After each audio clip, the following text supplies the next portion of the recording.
আজকে তোমাদের সঙ্গে শেয়ার করব কাঁচা আমের মোরব্বা। আর এই মোরব্বাগুলো খেতে এতটাই মজার হয় যে একবার বানিয়ে খেলে বারবার বানিয়ে খেতে মন চাইবে। তো গাছের কাঁচা আম পেকে যাওয়ার আগেই বানিয়ে নাও সারা বছরের জন্য কাঁচা আমের মোরব্বা। তো কাঁচা আমের মোরব্বা বানানোর জন্য এখানে 4টি মিডিয়াম সাইজের কাঁচা আম নিয়েছি। তোমরা যে পরিমাণে মোরব্বা বানাতে চাও সেই হিসাবে কাঁচা আমের পরিমাণটা বাড়িয়ে বা কমিয়ে নিতে পারো। এবার আমের খোসা ভালো করে ছাড়িয়ে নিতে হবে যাতে আমের গায়ে কোনো খোসা না লেগে থাকে। তারপর ঠিক এইভাবে চাকচাক করে সব আমের টুকরোগুলো করে নিতে হবে। তো দেখতেই পাচ্ছ সব আমের টুকরো করে নিয়েছি। এবার মাঝে যে বীজটা আছে সেগুলো ঠিক এইভাবে ফেলে দিতে হবে, আর সাইডে যে শক্ত অংশটা আছে সেটা কিন্তু রেখে দিতে হবে।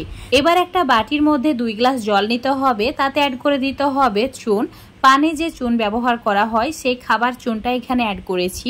ভালো করে মিশিয়ে নেওয়ার পর কেটে রাখা আমের টুকরোগুলো জলের মধ্যে এভাবে ডুবিয়ে দিতে হবে। তারপর 2 থেকে 3 ঘন্টা মতো এভাবেই রেখে দিতে হবে।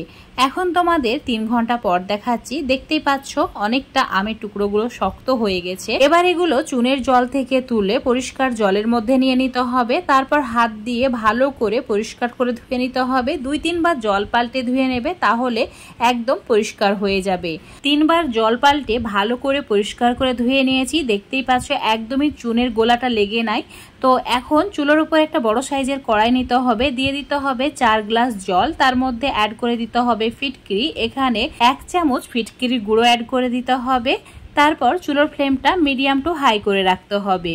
অ্যাড করে দিতে হবে আমের টুকরোগুলো। এখন এই আমের টুকরোগুলো সেদ্ধ করে নিতে হবে। তো 2 মিনিট হাই ফ্লেমে সেদ্ধ করে নিয়েছি। আর এই আমের টুকরোগুলো 50% মতো সেদ্ধ হয়ে গেছে। এবার এই আমের টুকরোগুলো যাতে বেশি পরিমাণে সেদ্ধ না হয়ে যায় তাই গরম জল থেকে তুলে ঠান্ডা জলের মধ্যে রেখে দিতে হবে। আমের টুকরোগুলো আবার বেশি ঠান্ডা করা যাবে না, হালকা একটু গরম রাখতে হবে। তো 1 মিনিট মতো এভাবে রেখে দিয়েছিলাম। এখন এই আমের টুকরোগুলোকে জল ঝরিয়ে তুলে নিচ্ছি। এগুলো এখন হালকা একটু গরম আছে। এবার একটা বড় সাইজের কড়াইয়ের মধ্যে নিয়ে নিতে হবে। তারপর অ্যাড করে দিতে হবে 2 কাপ চিনি, মানে এখানে প্রায় 250 গ্রাম মতো চিনি আছে। 4টি আমের জন্য এখানে 250 গ্রাম চিনি নিয়েছি। তো ভালো করে হাত দিয়ে এইভাবে চিনিটা মেখে নিতে হবে যাতে করে চিনিটা ভালোভাবে গলে যায় আর আমের টুকরোগুলো চিনির রসটা শোক করে নেয়। তো এইভাবে ঢাকা দিয়ে 1 ঘন্টা রেখে দিয়েছিলাম। দেখতেই পাচ্ছ চিনিটা গলে গেছে আর আমের টুকরোগুলো চিনির রসটা শোক করে নিয়েছে। তো এখন একটা বাটির মধ্যে আমের টুকরোগুলোকে তুলে নিতে হবে আর কড়াইয়ে যে চিনিটা আছে সেটাকে জাল করে নিতে হবে, মানে একটু ঘন করে নিতে হবে। চুলোর ওপর বসিয়ে 5 মিনিট মিডিয়াম ফ্লেমে জাল করে নিয়েছি। এবার এই চিনির শিরার মধ্যে সুগন্ধের জন্য অ্যাড করে দিতে হবে কেওড়া জল।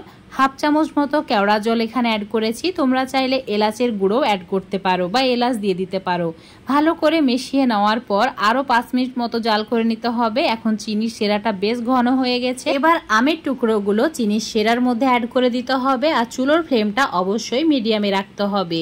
এইভাবে একটু নাড়াচাড়া করে ভালো করে মিশিয়ে নিতে হবে। এখন তোমাদের 5 মিনিট পর দেখাচ্ছি। দেখতেই পাচ্ছ চিনির শিরা অনেক বেশি ঘন হয়ে গেছে আর আমের টুকরোগুলো খুব ভালোভাবে সেদ্ধ হয়ে গেছে। এখন চুলোটাকে অফ করে একটা প্লেটের মধ্যে তুলে নিতে হবে আর অবশ্যই এটাকে 1-2 ঘন্টার জন্য রোদে রেখে দিতে হবে। তাহলে আমের মোরব্বা একদমই পারফেক্ট হবে আর সারা বছর সংরক্ষণ করে রাখা যাবে, একদমই নষ্ট হবে না। তো এই মোরব্বাগুলো 2 ঘন্টা রোদে রাখার পর তোমাদের দেখাচ্ছি। দেখতেই পাচ্ছ অনেক বেশি শুকনো শুকনো হয়ে গেছে। তো কাঁচা আমের মোরব্বা এভাবে একবার বানিয়ে খেয়ে দেখবে, এটা খেতে অসাধারণ স্বাদের হয়। তো আজকের এই রেসিপিটা যদি তোমাদের ভালো লেগে থাকে অবশ্যই লাইক শেয়ার কমেন্ট করে দেবে। ফেসবুক পেজ থেকে দেখলে পেজটাকে ফলো করে নেবে, ইউটিউব থেকে দেখলে চ্যানেলটাকে সাবস্ক্রাইব করে রাখবে।